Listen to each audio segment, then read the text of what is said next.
బంగాళాఖాతంలో ఏర్పడిన అల్పపీడనం తీవ్ర అల్పపీడనంగా రూపాంతరం చెంది వాయుగుండంగా మారిందని భారత వాతావరణ శాఖ వెల్లడించింది. ప్రస్తుతం పశ్చిమ వాయువ్య దిశగా కదులుతున్న వాయుగుండం 24 గంటల్లో తీవ్ర వాయుగుండంగా మారే అవకాశం ఉందని పేర్కొంది. ఈ వాయుగుండం ప్రభావం ఏపీపై తీవ్రంగా ఉంటుందని, ముఖ్యంగా కోస్తా జిల్లాలో భారీ వర్షాలు కురుస్తాయని తెలిపింది. మరో 3 రోజుల పాటు ఏపీలో మోస్తారు నుంచి భారీ వర్షాలు కురుస్తాయని హెచ్చరించింది. మరోవైపు వాయుగుండం ప్రభావంతో నెల్లూరు, ప్రకాశం జిల్లాలో భారీ వర్షాలు పడే అవకాశం ఉందని వాతావరణ శాఖ తెలిపింది.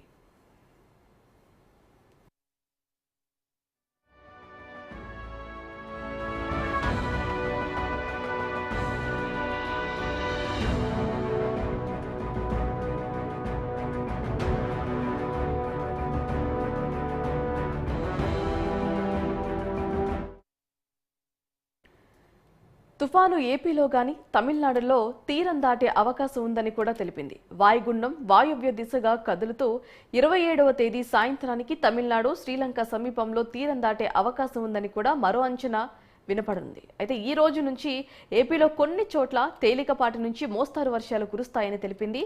అయితే ఈ నెల 27న తేదీ నుంచి భారీ వర్షాలు పడతాయని హెచ్చరించింది. రాయలసీమ జిల్లాలోనూ మోస్తారు వర్షాలు పడే అవకాశం ఉందని వాతావరణ శాఖ తెలిపింది. అటు తమిళనాడులోని నాగపట్నం, తిరువూర్, మైలాడుదుర్గై 3 జిల్లాలకు ఎల్లో అలర్ట్ ప్రకటించింది. నాగపట్నం జిల్లాలోని పలు పాఠశాలలకు ముందస్తు జాగ్రత్తగా సెలవులు ప్రకటించారు.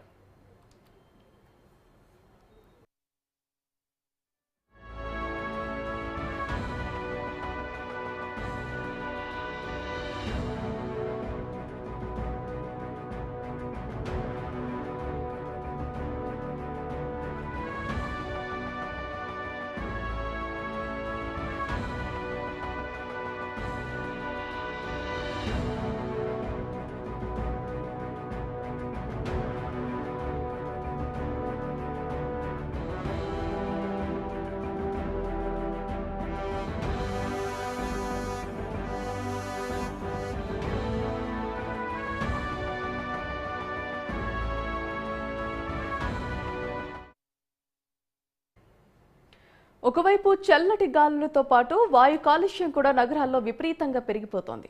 హైదరాబాద్ కూడా డేంజర్ బెల్స్ మోగిస్తోంది. ఢిల్లీతో సమానంగా హైదరాబాద్లో కూడా వాయు కాలుష్యం పెరుగుతోంది. ఇలాగే కొనసాగితే హైదరాబాద్ కూడా ఢిల్లీకి అతి త్వరగా చేరువయ్యే అవకాశం ఉందని చెబుతున్నారు. హైదరాబాద్లో ఎయిర్ క్వాలిటీ ఇండెక్స్ పడిపోయింది. దీంతో ప్రజలు అనారోగ్యం బారిన పడే అవకాశం ఉందని వైద్య నిపుణులు హెచ్చరిస్తున్నారు. కాంక్రీట్ జంగిల్గా మారిన నగరంలో అనేక కారణాలు వాయు కాలుష్యానికి కారణాలుగా అధికారులు చెబుతున్నారు.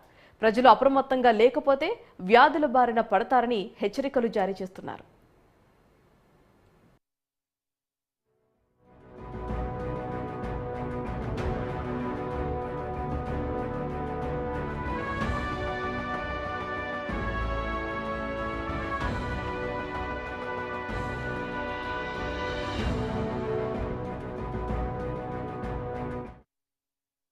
హైదరాబాద్ నగరంలో ఒక్కసారిగా వాయు కాలుష్యం పెరిగిపోయింది.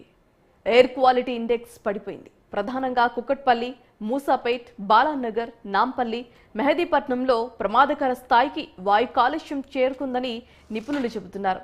ఈ ప్రాంతంలో ప్రయాణించే వారు తగిన జాగ్రత్తలు తీసుకోవాలని సూచిస్తున్నారు.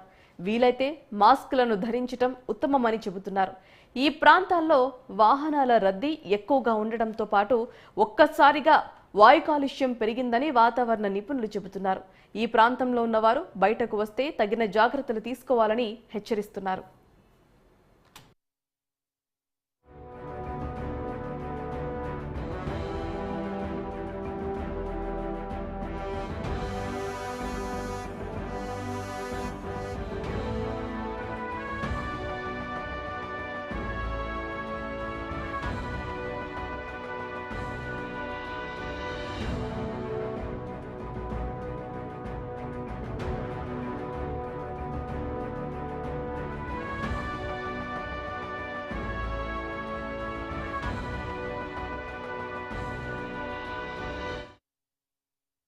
ఈ ప్రాంతాల్లో ఎయిర్ క్వాలిటీ ఇండెక్స్ 300కు క్రాస్ అయిందని చెబుతున్నారు. పరిస్థితి ఇలాగే కొనసాగితే మరింత కాలుష్యం పెరిగే అవకాశం ఉందని హెచ్చరికలు కూడా జారీ అవుతున్నాయి.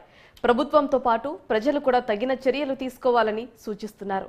ఢిల్లీతో సమానంగా వాయు కాలుష్యం నమోదవుతుండటంతో ఆందోళన వ్యక్తం చేస్తున్నారు.